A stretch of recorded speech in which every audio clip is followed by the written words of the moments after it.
The disillusionment and the bickering that had begun during the White Album sessions intensified. I've got a feeling. When the Beatles broke up in 1970, it was the end of an era. The event is so momentous that historians may one day view it as a landmark in the decline of the British Empire.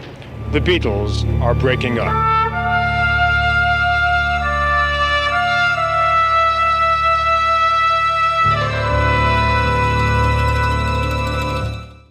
The Beatles, the greatest pop group of all time, were no more.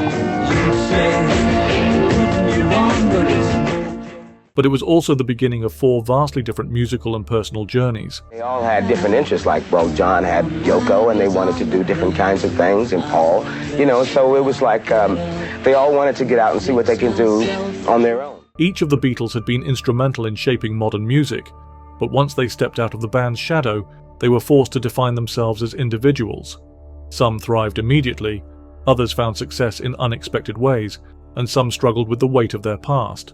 Despite the inevitable comparisons, it became clear over the years that their careers took divergent paths, influenced not just by talent, but by personality, ambition, and, in some cases, fate. John Lennon was the first to make a statement as a solo artist.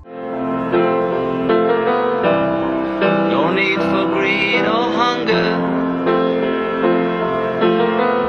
He had always been the most outspoken Beatle, using his platform to challenge authority and provoke thought.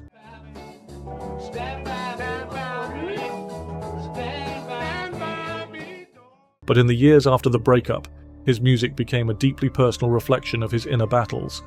So keep on playing those mind games together. His first major solo work, John Lennon Plastic Ono Band in 1970, was an unfiltered expression of pain and anger, stripping away any commercial polish in favour of raw emotion.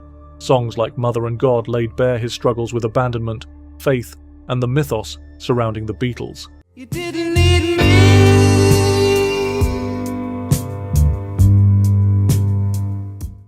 It was a stark contrast to Paul McCartney's approach, which leaned into accessibility and mass appeal. Lennon, however, was never one to chase mainstream success. He was chasing something deeper: truth, self-discovery, a sense of purpose beyond fame. 1, 2, 1, 2, 3, 4. But for all his artistic integrity, Lennon's solo career was marked by inconsistency. After the success of Imagine in 1971, which gave the world his most enduring solo anthem, he found himself searching for direction. And the world will be as one. Oh, so we have to do this song of the day, ladies and gentlemen. You see? Because they've only taken a finale, you see, to tell us that the noise is spreading in this, you see. He dabbled in political anthems like Power to the People and Give Peace a Chance, taking aim at the establishment and aligning himself with causes that sometimes overshadowed his music.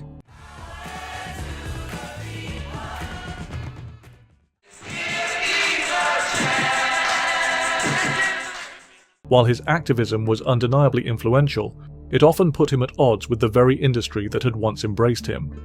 By the mid-70s, frustrated with his own career, Lennon withdrew from the public eye entirely to focus on family life, only returning with Double Fantasy in 1980, a comeback that was cut tragically short when he was murdered just weeks after its release. The shooting happened at the Dakota apartment building minutes after John Lennon and his wife Yoko Ono left a recording session. When they got out of their limousine, a waiting gunman said, "Mr. Lennon," crouched in military stance, and squeezed off at least 4 shots from a .38 caliber pistol.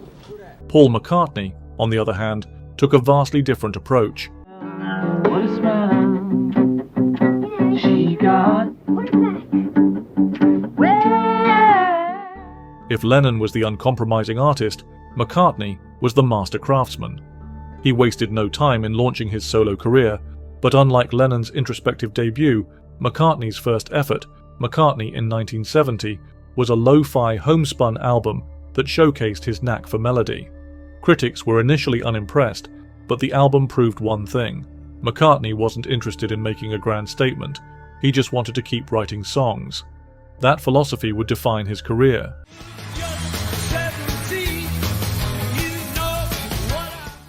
While Lennon spent years stepping in and out of the spotlight, McCartney never stopped working. His next major move was forming Wings, a band that became one of the biggest acts of the 1970s.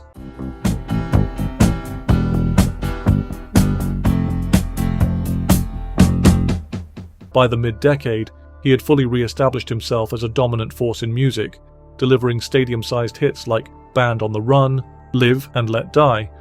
His ability to adapt to the changing landscape of popular music meant that his career never lost momentum. Even in the 1980s, when many of his peers struggled to remain relevant, McCartney found success through collaborations with Michael Jackson, Say Say Say, and Stevie Wonder, Ebony and Ivory. Unlike Lennon or George Harrison, McCartney had an insatiable drive to perform. While others retreated from fame at different points, he embraced it, touring the world and continuously putting out new material. His career extended beyond rock, delving into classical compositions, experimental electronic music, and even animation projects.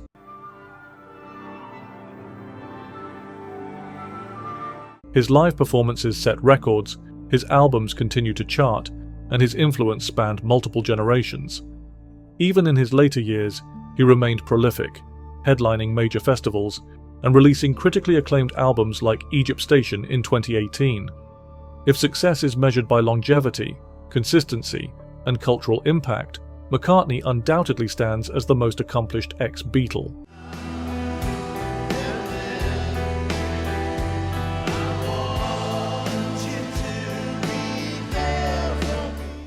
George Harrison's post-Beatles career was unique in that it carried a sense of relief. For years he had been overshadowed by Lennon and McCartney, contributing fewer songs to Beatles albums despite having a growing arsenal of exceptional material. Like in the Beatles, I was the one who kept quiet and at the back and let the other egos be at the front. Once free from the constraints of the band, he was able to unleash his creativity in full force. My sweet Lord.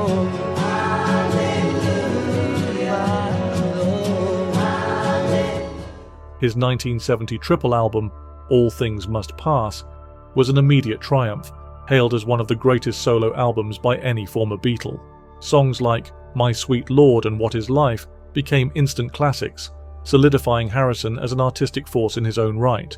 But unlike McCartney, Harrison didn't seem interested in sustaining a relentless solo career. Although he says he loathes being in the public eye, he has emerged from a self-imposed exile to promote his first album in 5 years. While he continued to release music throughout the 1970s and 80s, his output was more sporadic.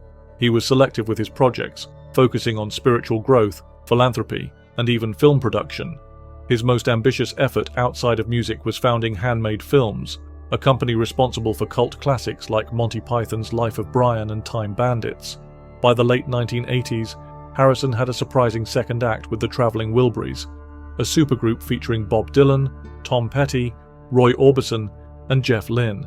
It was an unexpected but fitting chapter for a musician who had always preferred camaraderie over the pressures of solo fame. When he passed away in 2001, he left behind a legacy of quiet genius, a musician who never craved the spotlight, yet whose influence was undeniable. There's a Beatles song for just about every occasion. I read the news today, oh boy. And today, the news was bad.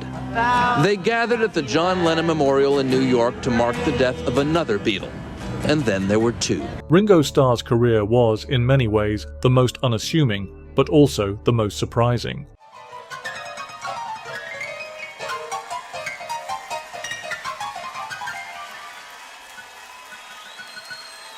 Thank you. Initially dismissed as the least musically ambitious Beatle, he proved to be an enduring and beloved figure in the rock world. His early solo albums, Ringo in 1973 and Goodnight Vienna the following year, produced major hits with the help of his former bandmates, including It Don't Come Easy and Photograph.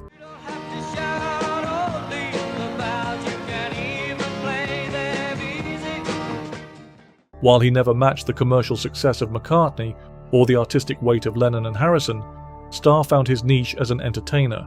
Where he truly excelled was in live performance. His all-star band, formed in 1989, became a touring powerhouse, bringing together legendary musicians for decades of successful live shows.